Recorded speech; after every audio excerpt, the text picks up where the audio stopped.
Días, muy buenos días para todos. Espero en el Señor que hayan podido descansar bien y que se levanten con toda la expectativa, que encaren este día con todas las ganas, las fuerzas, ¿verdad? Sabiendo que tenemos un Dios que nos ama y que tiene buenas obras preparadas para que podamos hacer para Él, ¿sí? Y lo hermoso de todo esto es que Él también va con nosotros. Él va con nosotros, Él va contigo.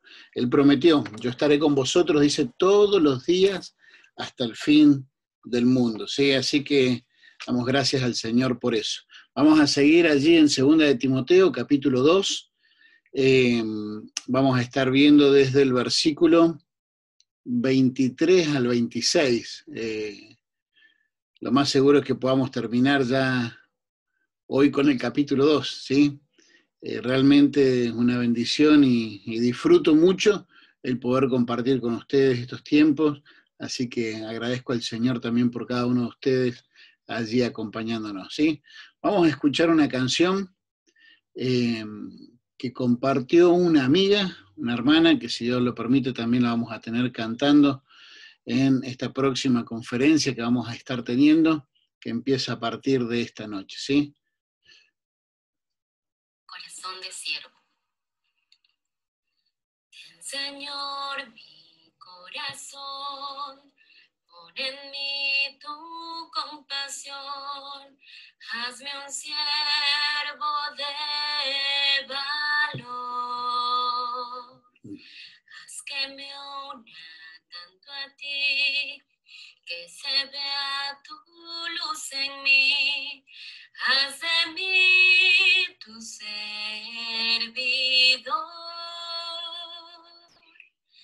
haz de mí tu servidor,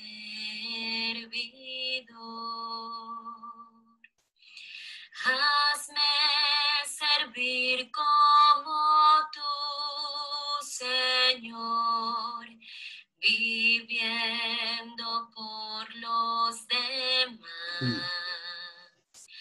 Mi ambición en sumisión, llevando al mundo tu paz.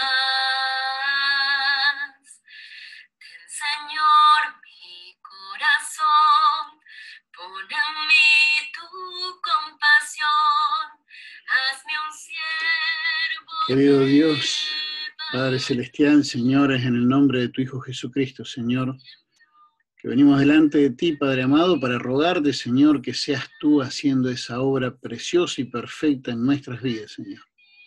Padre, gracias por tu palabra, Señor, gracias por la persona, Señor, de Cristo, gracias por el perdón que tenemos, gracias por el propósito por el cual nos has dejado. Y Padre, rogamos, Señor, para que seas tú usando tu palabra ahora para perfeccionarnos, Señor. Queremos crecer como siervos tuyos, Señor. Queremos ser siervos útiles, Padre. Gracias, Padre Celestial, porque sabemos que tu palabra es el alimento y el aliento que necesitamos para cada día. Y aquí están nuestros corazones, Señor, para que nos hables una vez más. Oramos, Dios, en el nombre de tu Hijo Jesús. Amén. Amén. Muy bien, hermanos. Les voy a invitar a que vayamos allí a 2 de Timoteo. Ayer estuvimos viendo, ¿verdad?, acerca de lo que Pablo le pide, ¿verdad?, que para poder ser un siervo útil tiene que estar limpio. Y cosas prácticas para estar limpio, le dice, bueno, huye, ¿verdad?, y sigue. Y dijimos de que, bueno, corre con todas tus fuerzas, escápate. No es una cuestión de cobardía, es una cuestión de ser consciente, de entender dónde hay peligros que no vale la pena, como lo hizo José en Egipto, ¿se acuerdan? José huyó, corrió, y como lo hizo otro José, que tengo otro amigo, en verdad no de Egipto, sino de Colón, es mejor que se diga que aquí corrió, que aquí la quedó, ¿verdad? Huye de las pasiones juveniles, de esos deseos desmedidos, de esos deseos esas pasiones, vamos a decir así, el término es algo neutral. Si una persona es apasionada en lo que hace y tiene que ver con la voluntad de Dios, genial. Pero si una persona, esas pasiones están fuera del control de Dios, ¿verdad? No están bajo la dependencia del Señor, entonces de esas pasiones son las que debes huir, correr. Y no es salir de Guatemala para meterse en Guatepeor, sino seguir, y estuvimos hablando ahí de esas virtudes que solo pueden disfrutar y desarrollar los creyentes verdaderos. ¿A qué me refiero? Que bueno, que es un tema que da vuelta acá en la carta de Timoteo, y de hecho en primera de Timoteo también habla acerca de la fe fingida, ¿verdad? El poder tener cuidado de esa hipocresía, de esa fe fingida que algunos estaban viviendo, ¿no? Y le habla acerca de la justicia, fe, amor, paz, ¿verdad? Y es imposible que podamos amar como Dios quiere que amemos si realmente, primeramente, el amor de Dios no ha sido derramado en nuestros corazones, ¿verdad?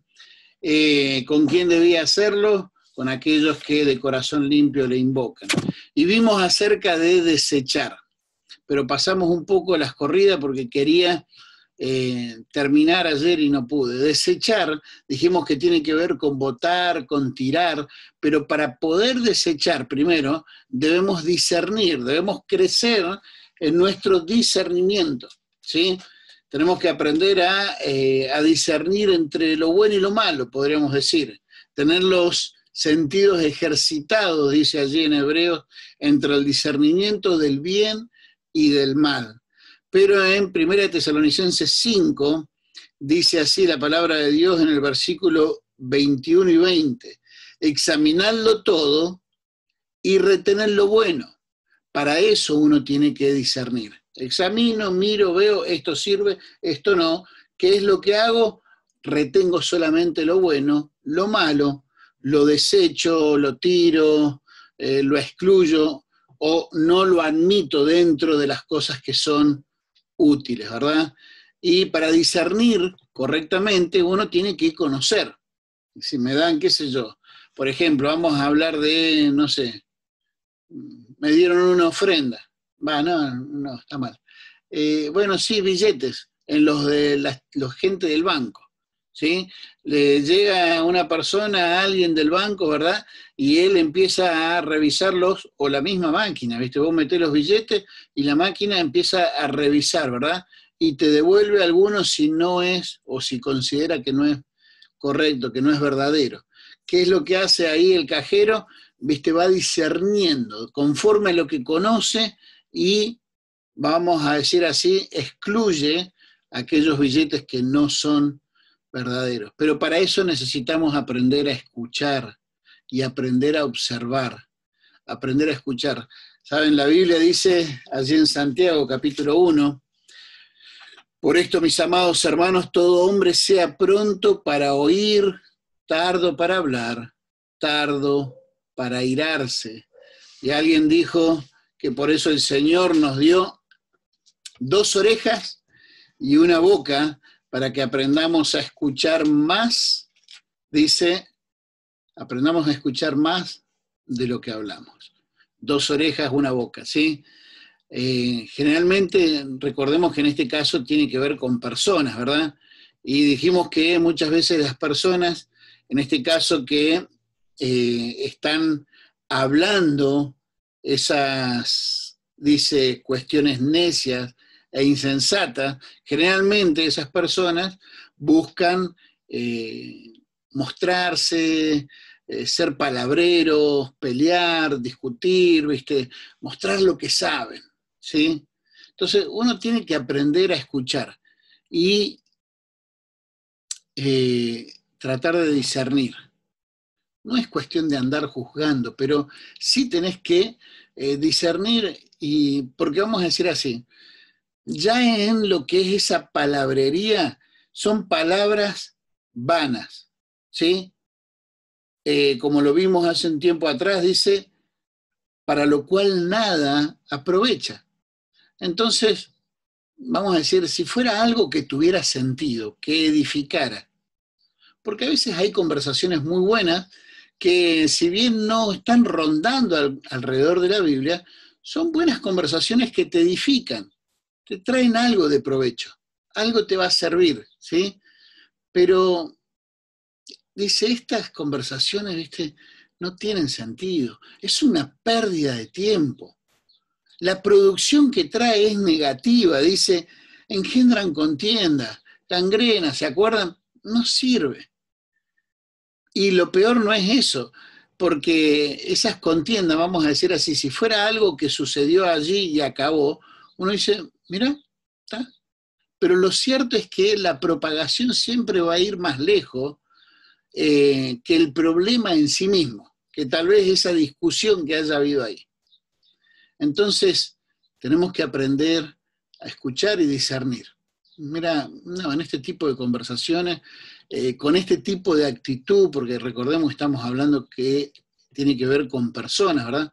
Tenés que aprender a observar y discernir, ¿sí? No es una cuestión de andar espiando, a ver, voy a andar observando, no. Pero cuando se te dé la oportunidad, porque la idea acá es que Pablo está, vamos a decir, hablándole a Timoteo, que es el pastor de la iglesia allí en Éfeso. Entonces, el pastor tiene que cuidar, porque de repente puede ser que sean lobos rapaces los que vienen.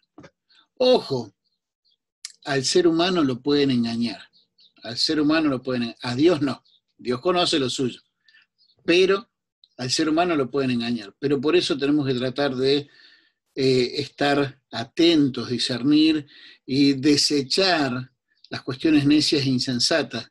Y como hablábamos de personas y dijimos, aquellos incrédulos tratan de mostrarse. Proverbios, capítulo 18, dice así, Proverbios 18, versículo 2, no toma placer el necio en la inteligencia, sino en que su corazón se descubra. O sea, no toma placer, no disfruta, no es que dice, ay, qué lindo, aprendí algo, conocí más inteligencia, y para aplicarla primeramente a él y después tal vez poder transmitirla. No, dice, simplemente en que su corazón se descubra. En el versículo 6 dice, los labios del necio traen contienda y su boca los azotes llama. Generalmente empiezan, viste, a discutir y terminan queriendo contiendas, queriendo a veces hasta pelea, ¿sí? Y el siervo del Señor no debe ser así. Ahora debemos discernir, porque a veces hay personas que, incrédulos, que son necios, que vienen a querer burlarse o a querer incomodar, ¿verdad? Pero a veces hay incrédulos que son sinceros. O puede ser tal vez hasta un niño espiritual, alguien que haya nacido espiritualmente y que todavía, vamos a decir así, esté necesitando y viene con preguntas y viene con situaciones que realmente son dudas, y entonces nosotros debemos ayudarles, ¿verdad? Guiarles, enseñarles, aconsejarles, ¿verdad? Si es un incrédulo, debemos predicarle el Evangelio, obviamente. Y no toda discusión es mala, ¿sí? No estoy hablando de levantar la voz y pelear y gritar, no. Pero la Biblia nos dice allí en Hechos, capítulo 17, por ejemplo, dice, bueno, Pablo había llegado a Tesalónica, donde había una sinagoga de los judíos, versículo 2, y Pablo, como acostumbraba, fue a ellos y por 3 días de reposo discutió con ellos. ¡Wow! Discutió. Pero si no hay que discutir, no hay que contender sobre... Bueno, en realidad la discusión acá, o la palabra que aparece ahí, la palabra en griego es dialegomai, de donde viene la palabra que utilizamos nosotros en español, que es diálogo, ¿sí? Pareciera que acá como discutir es como que se acaloraron. Bueno, a veces puede ser que haya, viste, momentos donde uno tiene que mostrar con mayor firmeza lo que la Biblia dice y ser bien clarito y bien contundente, ¿sí? Pero dice discutía. Y ahí la palabra tiene la connotación de presentaba con argumentos irrebatibles y cuestionaba o preguntaba. O sea, lo que buscaba hacer era, les presentaba los argumentos y hacía preguntas para que ellos se las resolvieran.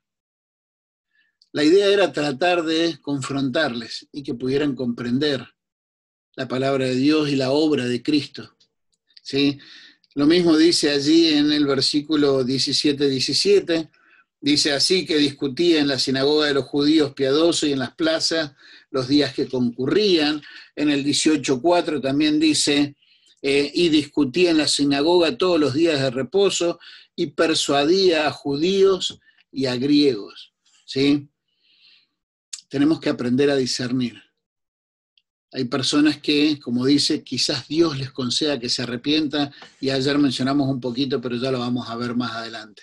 Pedir consejo, pedir guía del Señor, orar, ¿verdad? Pueden ser que tal vez sean niños espirituales, bebés, personas que sí, que nacieron espiritualmente, pero que tal vez pueden estar, por ejemplo, puede haber una persona que realmente haya nacido espiritualmente, que sea salva y que tenga dudas en cuanto a la salvación, que tal vez algunos le hayan venido y le hayan trastornado su fe en cuanto a, no, pero la salvación se pierde, mirá que si haces tal cosa, Dios te va a mandar al infierno. Puede ser que haya personas así. Por eso ahí en Primera de Juan, en el capítulo 5, el apóstol Juan, escribiéndole a creyentes, Primera de Juan capítulo 5 dice así, escribiéndole a creyentes, versículo 13, estas cosas os he escrito a vosotros que creéis en el nombre del Hijo de Dios, para que sepáis, no para que tus emociones estén, viste, como el electrocardiograma, dice, para que sepáis que tenéis vida eterna y para que creáis en el nombre del Hijo de Dios. Ahora, a veces hay personas que son bebés espirituales, pueden tener conflictos en cuanto a la salvación, pueden tener conflictos tal vez en cuanto a otra cuestión de la vida cristiana. Por eso Pablo decía, hijitos míos, por quienes vuelvo a sufrir dolores de parto hasta que Cristo sea formado en vosotros. Quisiera estar con vosotros ahora mismo y cambiar de tono, pues estoy perplejo en cuanto a vosotros. Y a veces hay cosas que hay que ser enfático, hay que ser fuerte. Pero bueno, acá el consejo dice, el siervo del Señor, volvemos allí a 2 de Timoteo, capítulo 2, versículo 24, pero el siervo del Señor no debe ser contencioso. Eso no quiere decir que no sea firme y contundente, ¿sí? Se puede ser amable, se puede ser manso siendo contundente, claro que sí. Acá tenemos que ver que, vamos a decir, Pablo presentándole, ¿verdad?, las responsabilidades a Timoteo de lo que es el pastorado, de lo que es el servicio al Señor. Bueno, le presentó, ¿se acuerdan? Vimos acerca del soldado, ese soldado tiene que ser alguien que es entregado, es alguien que renuncia, ¿verdad?, a su propia comodidad, seguridad, familia, para poder dedicarse a la voluntad de Dios, ¿verdad? Y debe ser exclusivo, no andar enredándose. El atleta es alguien que, bueno, es entrenado, se prepara, pero está enfocado no solamente en lo que es la carrera, sino en hacerla, o sea, correr legalmente. El labrador, alguien que es esforzado, que es trabajador, ¿verdad? Que es esperanzado, que va y trabaja cada día, ¿verdad? Y hace la labor cada día, y bueno, Dios dará el fruto en su tiempo, ¿sí? El obrero, bueno, es alguien que es exhortador. ¿Se acuerdan que le decía recuérdales y exhórtales delante del Señor. Es alguien que constantemente está allí animando, alentando, enseñando. De nuevo, vamos, se puede, sí, otra oportunidad más, vení. Es como pastor, como obrero, o como hermano que estás queriendo servir, o hermana que estás queriendo servir al Señor, que estamos sirviendo al Señor, tenemos que ser alguien que exhorte, que aliente, que anime, y esmerado en lo que es trazar la escritura, ¿verdad? Y enseñarla, transmitirla correctamente. Y ahora le presenta, dice, el siervo del Señor. Bueno, no es cualquier siervo, es del Señor, es propiedad. Así como el soldado es del ejército, ¿sí? El atleta corre para el Señor. Bueno, en este caso, el siervo es propiedad. Y siempre debemos recordar, hermano, le pertenecemos, hermana, le pertenecemos al Señor. Él nos compró por precio y el precio fue bien alto. Recuerdo una vez compartiéndole el Evangelio a uno de los élderes mormones, ¿verdad?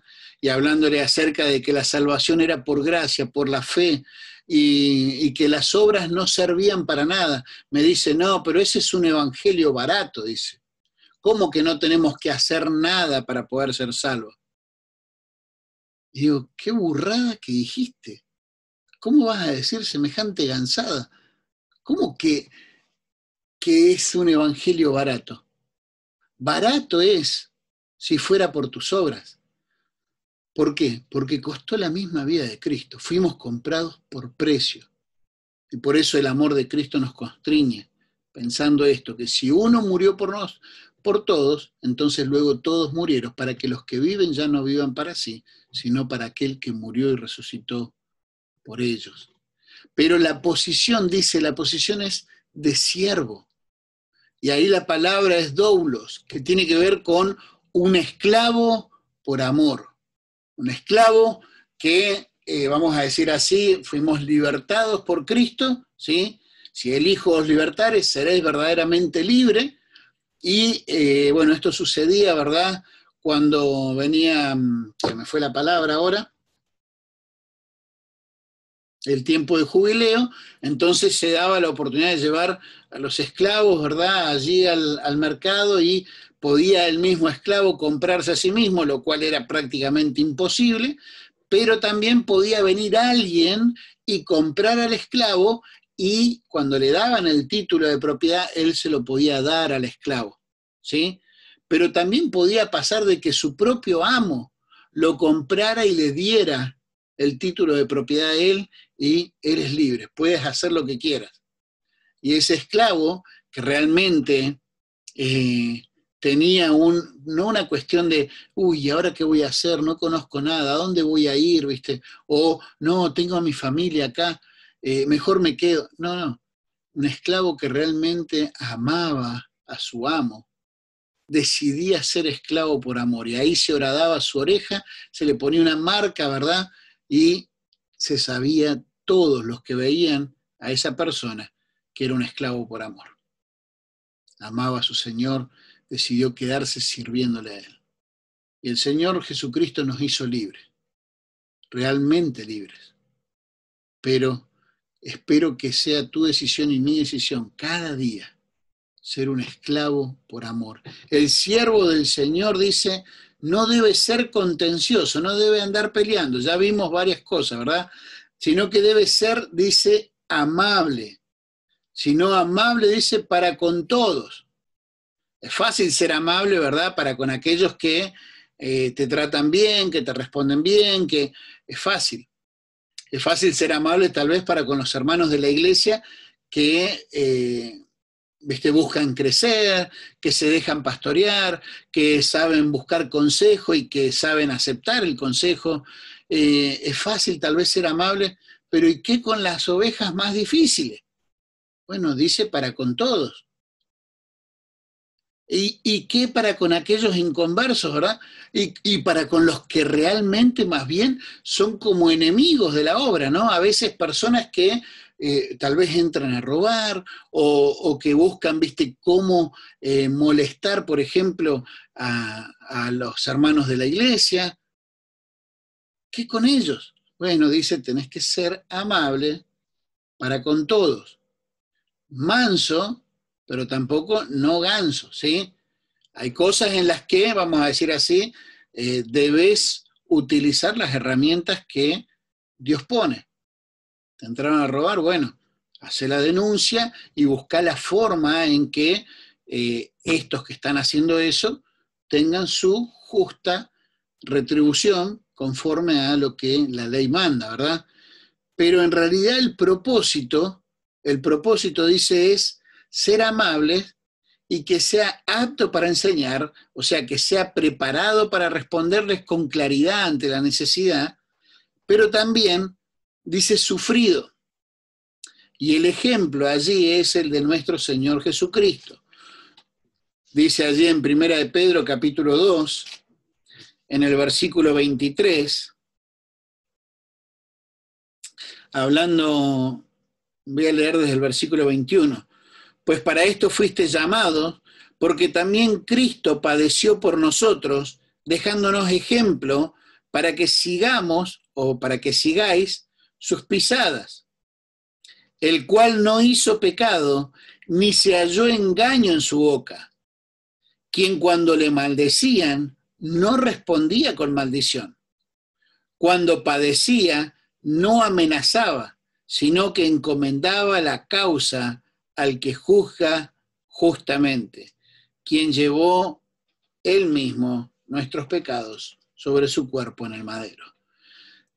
¿Qué era lo que hacía nuestro Señor Jesucristo? Tenía paciencia. Tenía paciencia y buscaba, obviamente, como dijimos ahora, sí, hay que usarlos, pero buscaba también orar por esas personas. Orar por aquellos que están siendo enemigos o que están siendo falsos maestros o que están siendo aquellos que distorsionan la doctrina, ¿verdad? Y trastornan la fe, porque no nos olvidemos que el contexto es ese, ¿verdad? Un contexto de herejías, de falsos maestros, de gente que vienen y quieren discutir cuestiones necias y con actitudes necias, ¿verdad? Entonces, le dice, vos tenés que responderle amablemente, tenés que ser sufrido, tenés que ser paciente, ¿sí? Eso muchas veces también tiene que ver con esperar los tiempos de Dios, con esperar, ¿viste? De que, y saber y tener la fe y la confianza de que Dios es el que va a hacer su obra. Nosotros no somos llamados a convertir a nadie. Estamos hablando de eso porque está en un contexto que dice, versículo 25, que con mansedumbre corrija a los que se oponen, por si quizás Dios le conceda que se arrepientan para conocer la verdad y escapen del lazo del diablo en el que están cautivos a voluntad de él. Ayer mencionamos, ¿verdad? No es una cuestión de que, bueno, entonces, si fuera, vamos a decir así, si fuera una cuestión de que quizás Dios le conceda ahora de que se arrepientan, entonces estaríamos diciendo de que Dios en su eternidad pasada no tomó las decisiones, como dice en algún tipo de doctrina, ¿verdad? Que Él en la eternidad pasada ya decidió quién iba a ser salvo y quién no. Si dice que tal vez le conceda ahora, quiere decir que Dios puede cambiar en la marcha. Dios puede hacer lo que quiera, pero digo esto como para que podamos pensar en algún tipo de doctrinas que a veces se promulgan, ¿verdad? El decir de que Dios es el que le va a conceder que se arrepienta, estamos diciendo de que entonces Dios es responsable si Él se va a salvar o si no se va a salvar. Entonces, la excusa del hombre podría decir, bueno, yo no me arrepiento porque Dios no me lo concedió. O, vamos a decir así, en el creyente, yo soy un mal instrumento, soy un instrumento de deshonra, porque Dios me eligió así y Dios quiso que yo... No le podemos echar la responsabilidad, la culpa a Dios, es responsabilidad del ser humano, creer y recibir o rehusar y rechazar, es responsabilidad del creyente tomar decisiones de ser obedientes a Dios, de limpiarnos y de vivir en santidad, ser útiles y estar dispuestos para la obra del Señor, para toda buena obra. Entonces, lo que sí nosotros tenemos que hacer es tener una actitud de amabilidad y tener una actitud de mansedumbre y corregir con firmeza, con claridad, ser contundentes, ¿sí? Y dice acá, por si quizás Dios le conceda que se arrepientan. Y habla de ahí de un contexto donde hay una cuestión entre el ser humano y Dios. Pero nuestra parte la tenemos que hacer. Voy de nuevo para Hechos. Hechos capítulo 26. El apóstol Pablo está dando testimonio ahí, creo que era ante Félix, o no me acuerdo, sí, creo que era, a ver, Hechos capítulo 26.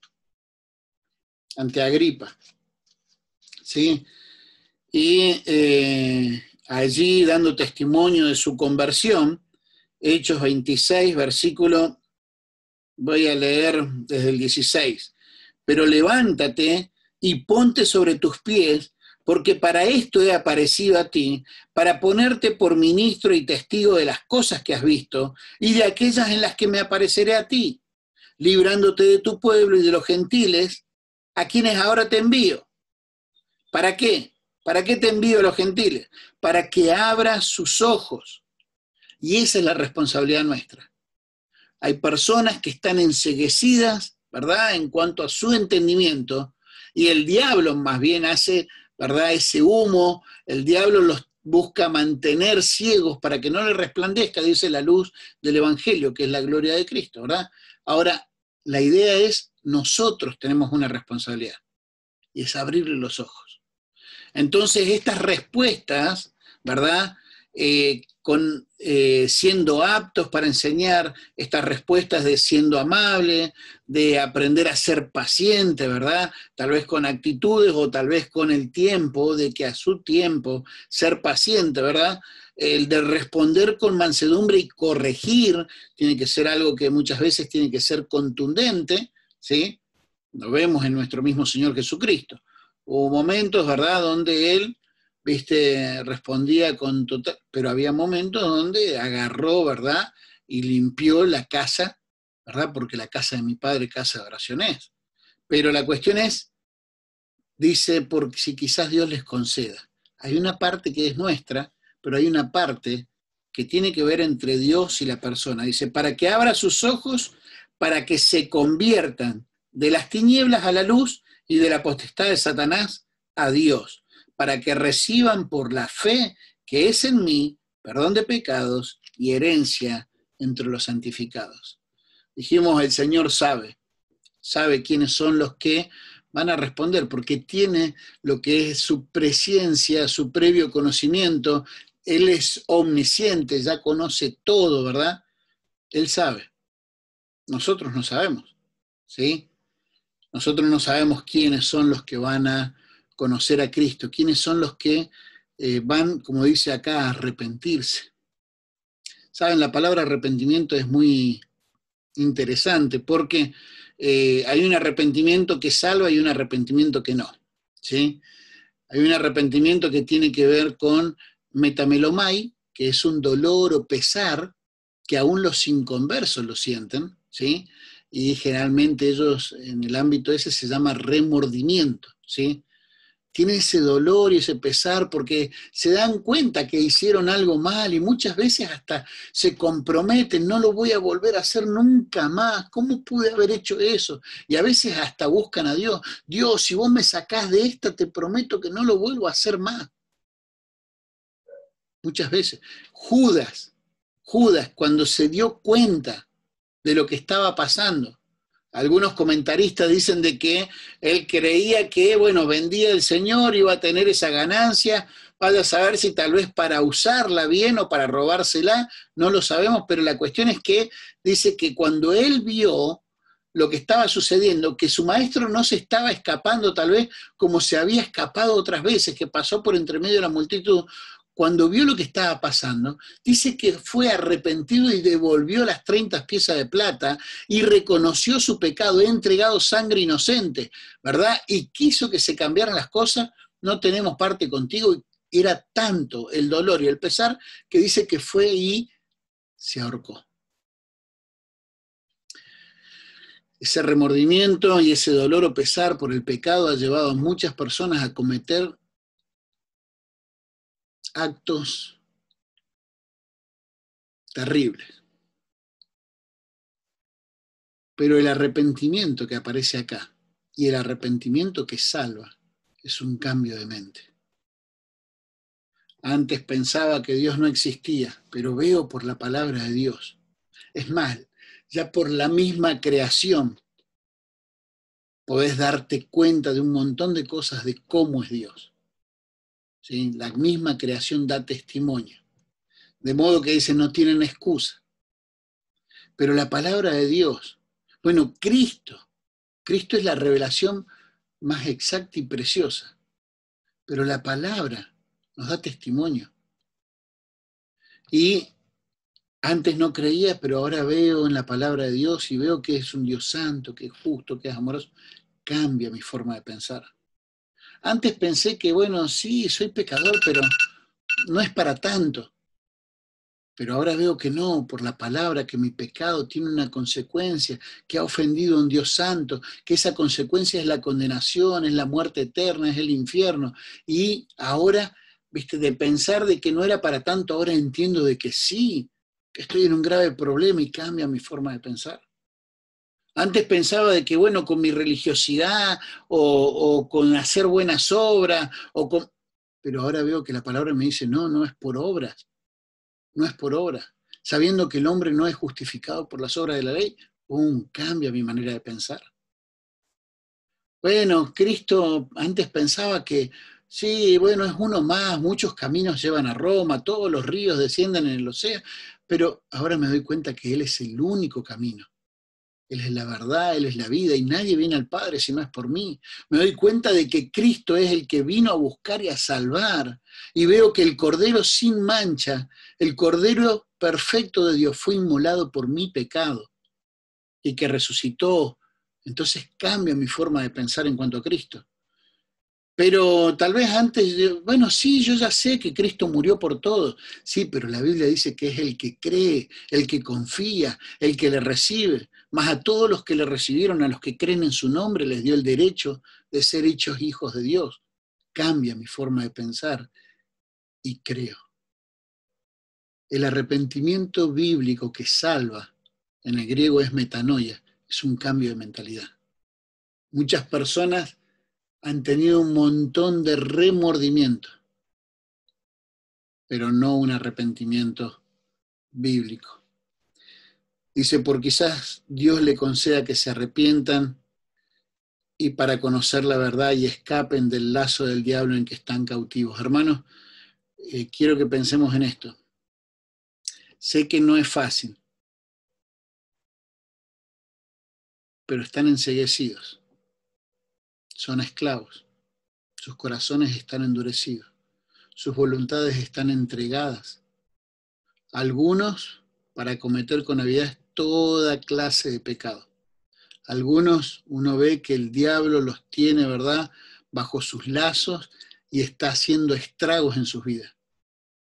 Otros, tal vez de traje, corbata y con un maletín, pero están esclavos. Y no importa qué tan bien o qué tan mal la estén pasando acá, el problema es que si la muerte los encuentra así, van a ir a pasar una condenación eterna en el infierno. Por eso la idea es que el siervo del Señor, ¿verdad?, debe entender, sí, le pertenecemos a Él, la posición nuestra es ser esclavos por amor, ¿verdad? Pero el propósito es tener, vamos a decir así, el carácter, la compasión y el caminar de nuestro Señor. Y nuestro Señor Jesucristo tuvo esa compasión, ¿verdad?, de que aún estando colgado en la cruz, tuvo tiempo para atender a aquel ladrón y tuvo tiempo para orar. Padre, perdónalos porque no saben, no tienen ni idea, Señor, de lo que están haciendo. No saben hacia dónde van. Necesitamos crecer en compasión. No sabemos qué va a suceder con ellos. Quizás Dios, quizás ellos respondan. ¿Se entiende? ¿Saben? Termino con esto, porque ya me sonó 2 veces la alarma, me pongo para no irme largo, pero cuando volvimos de Costa Rica, llevé a mi hija a que conociera a la persona que me llevó a Cristo. Sigo orando por ella, ¿verdad? Y es una persona que amo con todo mi corazón, porque realmente me tuvo una paciencia tremenda. Yo era bien tonto, todavía lo soy, pero era bien tonto, ¿viste? Cuestionaba, y esta persona, ¿viste? Todo un mes, a veces 2 o 3 horas por día, ¿viste? Charlando, hablando, respondiéndome, ¿viste? Impresionante el amor y la paciencia que me tuvo. Y la llevé a que mi hija conociera a esta persona, ¿verdad? Lo que sería, como diríamos, mi madre espiritual. Y estábamos allí después de almorzar, estábamos lavando los platos con ella, ¿viste? Y charlando, y me dice, Cristian, ¿sabes qué? Yo no soy tan buena como vos me haces ver. Dice, cuando yo alquilaba un apartamento en el fondo de las casas de ellos, y su madre, una italiana así, doña Sara, ¿verdad? Ella me dice, Cristian, dice, ¿por qué no me das un poquito más de plata y le pongo un poquito más de agua a la sopa y cenás con nosotros? ¿Verdad?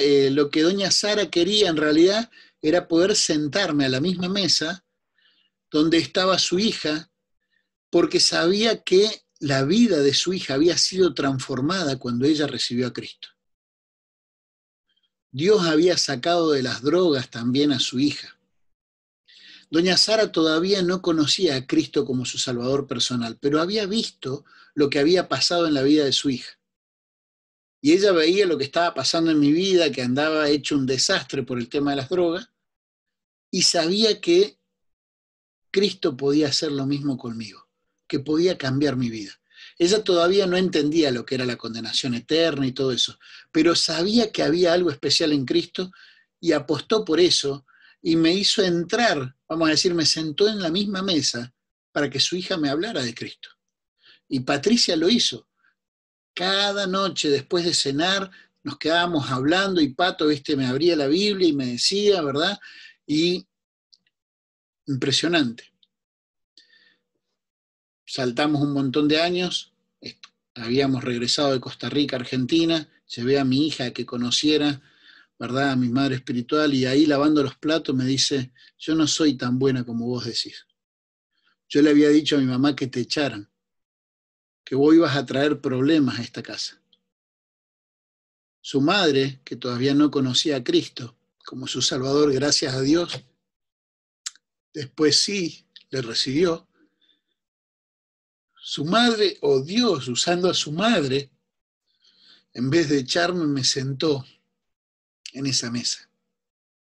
Pero quiero que pensemos en esto, y no es por hablar mal de mi madre espiritual, pero a veces nos pasa eso. A veces hay inconversos que tienen más esperanza y expectativa de lo que Dios puede hacer en la vida de una persona que la que tenemos aquellos que ya hemos disfrutado del perdón y la transformación de Cristo. Busquemos responder, corrijamos, entablemos. ¿Sabes cuántas personas dicen, no, a los testigos de Jehová no los atiendo, a los mormones no los atiendo, a esto no los atiendo? ¿Y si Dios les concede? ¿Si va a haber ahí salvación?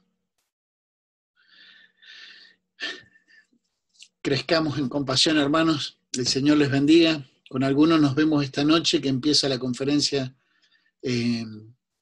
Estos que trastornan el mundo entero. Es una conferencia en la que queremos motivar a que la iglesia crezca en esa compasión y en lo que es la responsabilidad de llevar el mensaje. Hay algunos que están trastornando la fe de algunos con herejías. Nosotros tenemos que trastornar el mundo con el Evangelio y les invito a que puedan conectarse, ¿verdad? Hoy a las 7 horas de Uruguay, ¿sí? Señor les bendiga, estamos en contacto y a las órdenes. Querido Dios y Padre Celestial, ayúdanos a poder ser un siervo útil, Señor, un siervo tuyo, un siervo que realmente no se enrede en discusiones necias, que podamos crecer en discernimiento, pero Padre, que podamos crecer en compasión. Ayúdanos a poder tener, Señor, la claridad de responder lo que hay que hablar, Señor, en el momento justo, pero también, Señor, de poder tener el corazón y la compasión, de poder, Señor, actuar con esa expectativa, esa esperanza de que tú puedes tocar ese corazón. Padre, sabemos que no solamente están aquí como esclavos, Señor, sino que lo peor es la eternidad, una eternidad separados de ti.